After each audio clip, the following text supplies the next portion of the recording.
Ano kuya? Stop na muna kami. Call down na po kami mga ka-senior. Papunta po kami na pauwi na kami. Mga anong oras Makulimlim. Makulimlim dito ngayon sa bypass. Anong oras nga tayo nagpunta dito kuya? Mga 5:30 ata. 5:30. So call down muna kami.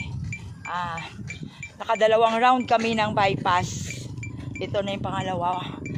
Call down na kami. Pero kailangan pa rin namin mag-run. Okay kuya, let's go. Cool down na nga, tapos mag-run. Hindi, yung mahina lang. Pwede naman. Kasi hindi ko nga natapos yung buong Ako naman na, patapos sige. naman ako eh. Okay, si kuya kasi patapos na. Ako, ito yung pangalawa ko. Na-stop ako eh. Kaya, go lang mga ka-senior. Light walk, light run na lang po.